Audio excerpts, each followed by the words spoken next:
বাঙালিদের একটি প্রিয় খাবার পিঠেপুলি। আর শীতের সময় মানে পিঠেপুলির একটা ভীষণ ভালো সময়। এই সময় প্রতি ঘরে পিঠেপুলি হয়েই থাকে। কিন্তু যখনই আমরা চিতই পিঠা তৈরি করতে যাই তখনই অনেকেরই ঠিক মতন হতে চায় না। আর শাঁস না হলে পিঠা তৈরি করা যায় না। কিন্তু আজ আমি শাঁস ছাড়াই খুবই পারফেক্টভাবে পিঠা তৈরি করে দেখাবো, যেটা খেতে খুবই সুস্বাদু এবং জালিদার হয়ে থাকে।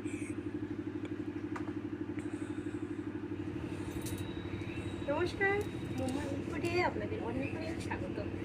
আজ আমি আপনাদের সাধারণ কড়াইতে খুবই সহজে চিতই পিঠে তৈরি করে দেখাবো। তাহলে চলুন এই পিঠেটি আমি কীভাবে তৈরি করছি সেটাই দেখে নেবেন।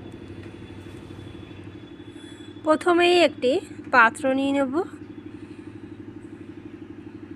এবং নিয়ে নিয়েছি শুকনো চালের গুঁড়ি, যেটা আমি দোকান থেকে কিনে নিয়ে এসেছি।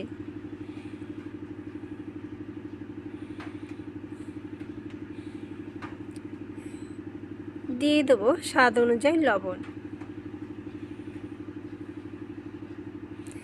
এবার ভালো করে মিশিয়ে নেব।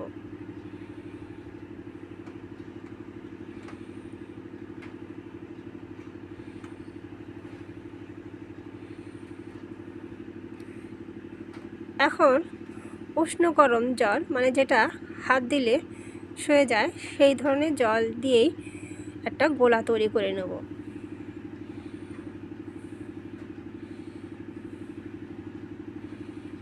অল্প অল্প জল দিয়ে এই গোলাটা তৈরি করে নিতে হবে।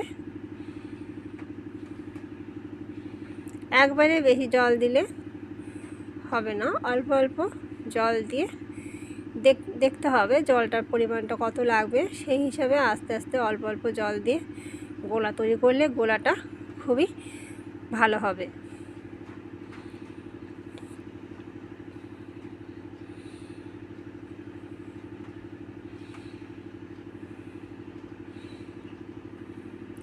তো এইভাবে একটা গোলা তৈরি করে নিচ্ছে এবং গোলাটা একটু রেস্টে রেখে দিতে হবে, সেই জন্য আমি গোলাটা একটু ঘন রেখেছি।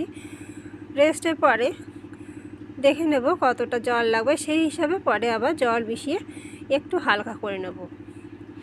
যেহেতু চালের গুঁড়ো পরে ফুলে ঘন হয়ে যাবে আরও। তো এখন গোলাটা ঢাকা দিয়ে রেখে দেব 15 থেকে 20 মিনিট। এই 15 থেকে 20 মিনিট ফিরে এসেছি। এখন দেখুন গোলাটা ভীষণ গাঢ় ঘন, তাই এখানে আবার অল্প অল্প উষ্ণ গরম জল দিয়ে গোলাটাকে একটু পাতলা করে নেব।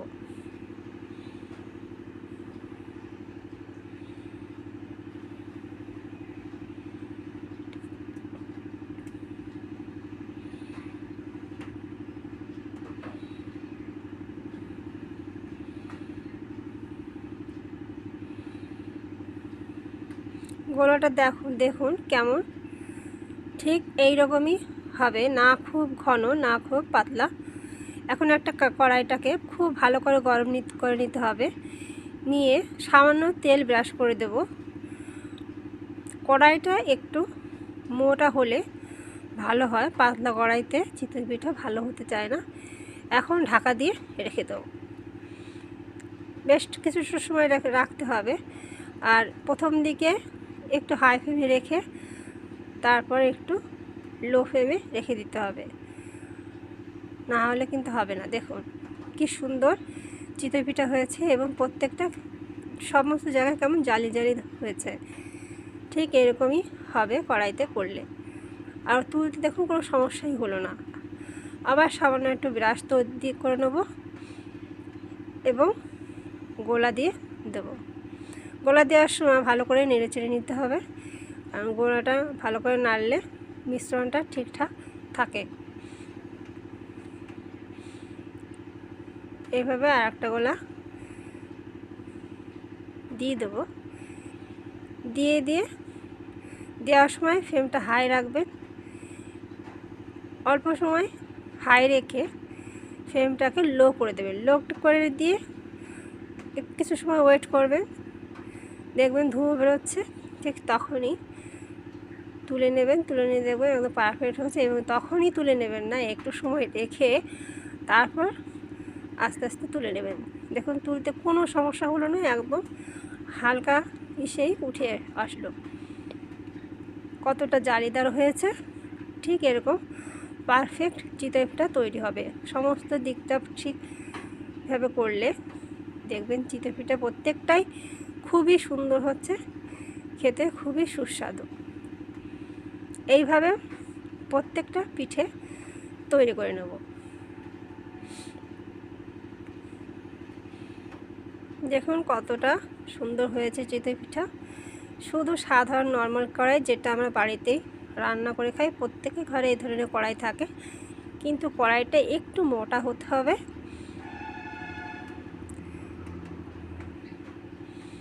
দেখুন প্রত্যেকটা জালিদার কিন্তু পরিষ্কার বোঝা যাচ্ছে, জালি জালি হয়েছে, কত সুন্দর।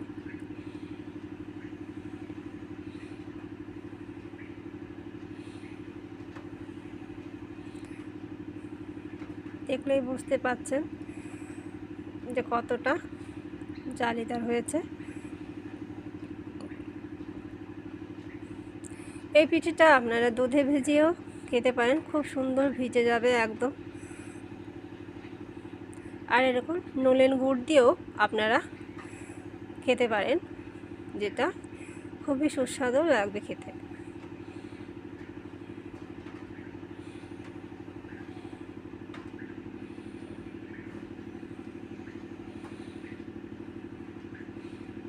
তাহলে বাড়িতে এই ধরনের পিঠে আপনারা অবশ্যই ট্রাই করে দেখবেন, দেখবেন ভীষণ সুস্বাদু খেতে। বাড়িতে প্রত্যেকে ভীষণ খুশি হয়ে যাবে, আপনারও খুবই ভালো লাগবে এই ধরনের পিঠে তৈরি করে। যে সাধারণ একটা নর্মাল কড়াইতেই আপনি এটা যখন তখন যে কোনো সময় বাড়িতে সকলকে এই ধরনের পিঠে তৈরি করে খাওয়াতে পারবেন। কোনো ছাঁচের প্রয়োজন নেই, কোনো কিছু না, শুধু নর্মাল কড়াইতেই এইরকম খুবই সুস্বাদু চিতই পিঠা তৈরি করে নিতে পারবেন ঝটপট যে কোনো সময়।